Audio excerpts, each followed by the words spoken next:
Puji nama Tuhan. Shalom jemaat yang dikasihi oleh Tuhan. Salam sejahtera dalam Tuhan Yesus Kristus menyertai hidup kita. Mari kita kembali bersama-sama merenungkan firman Tuhan. Dan kita jadikan firman Tuhan menjadi pondasi hidup kita sepanjang hari ini.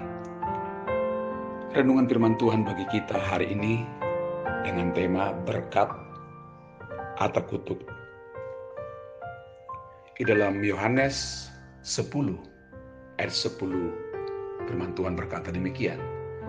Pencuri datang hanya untuk mencuri dan membunuh dan membinasakan.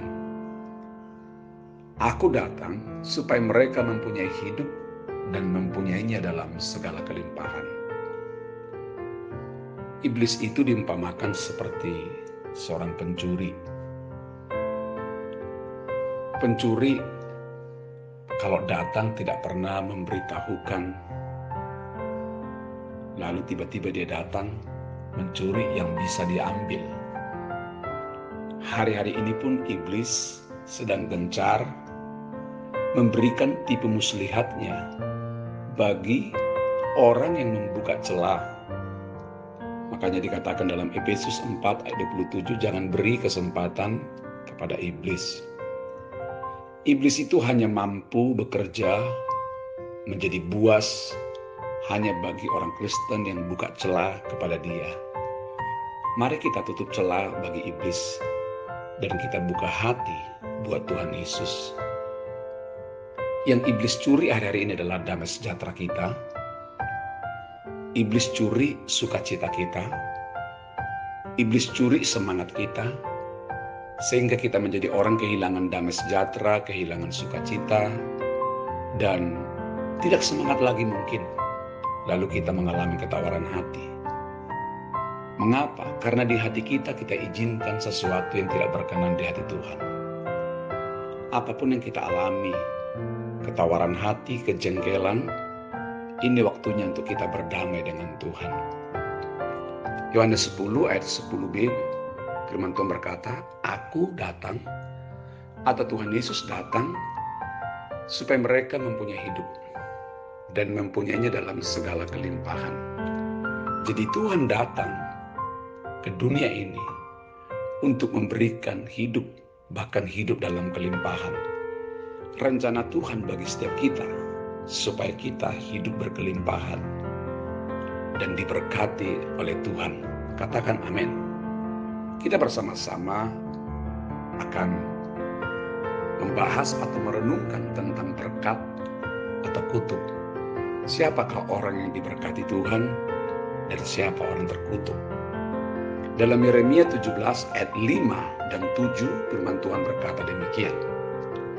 Beginilah firman Tuhan. Terkutuklah orang yang mengandalkan manusia, yang mengandalkan kekuatannya sendiri, dan yang hatinya menjauh daripada Tuhan. Ayat 7, diberkatilah orang mengandalkan Tuhan yang menaruh harapannya kepada Tuhan. Ada orang yang diberkati, ada orang yang terkutuk. Di dalam Yeremia 17 ayat 5, kita akan bahas tentang orang yang terkutuk. Siapakah orang yang terkutuk? Menurut ayat ini, saudaraku, yang pertama, terkutuklah orang mengandalkan manusia. Jadi orang terkutuk itu di mata Tuhan adalah orang yang mengandalkan manusia. Artinya begini, saudaraku yang dikasihi Tuhan. Kalaupun mungkin hari ini kita sedang ada masalah, ada tekanan hidup, ada pergumulan hidup. Seharusnya kalau kita ada punya masalah karena kita adalah anak-anak Tuhan, Dia Bapa yang baik bagi kita, datanglah dengan Tuhan. Datanglah pada Tuhan. Beritahukanlah, utarakanlah isi hati kita, pergumulan kita kepada Dia. Dia Bapa yang baik pasti menolong kita. Tapi banyak orang lebih cenderung kalau punya masalah, dengan Tuhan belum bicara apa-apa. Tapi kita sudah lebih dahulu menyampaikan, memberitahukan masalah kita kepada banyak orang. Mungkin yang kita harapkan mereka bisa menolong kita. Pertolongan manusia terbatas, tapi pertolongan Tuhan kekal selamanya. Contoh saudaraku, seandainya kita ini orang tua memiliki anak, lalu anak kita itu ada masalah. Dengan kita orang tuanya sebagai papa atau mama belum pernah disampaikan. Tapi lebih dahulu dia cerita dengan tetangga saudaraku atau orang tua yang lain. Lalu orang tua yang lain itu beritahu kepada kita bahwa anak kita punya masalah. Coba kita jujur kalau kita jadi orang tuanya. Mungkin kita marah, kesal. Dengan kita sebagai papa mama belum pernah cerita, tetapi dengan orang tua yang lain dia sudah cerita.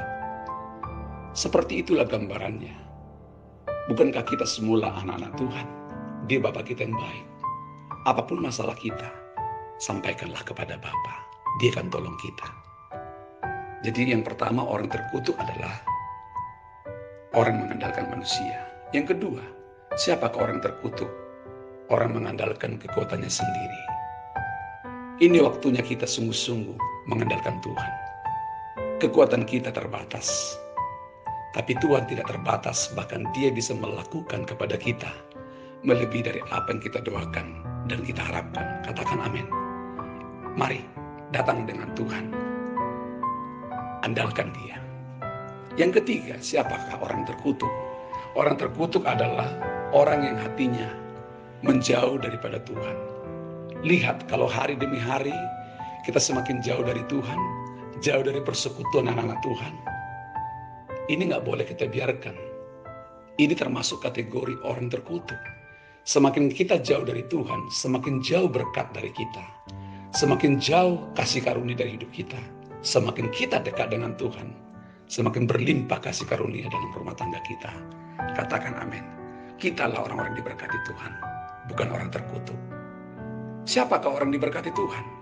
Orang diberkati Tuhan adalah orang yang mengandalkan Tuhan, yang menaruh harapannya kepada Tuhan. Apapun yang sahabat ceria alami, seberat apapun pergumulan tekanan hidup kita, ini waktunya kita mengandalkan Tuhan, membuat Tuhan berjalan di depan kita sebagai gembala yang baik yang akan menuntun hidup kita dari saat ini sampai selama-lamanya. Katakan amin. Tuhan memberkati semua sahabat ceria. Kita semua adalah orang-orang diberkati oleh Tuhan.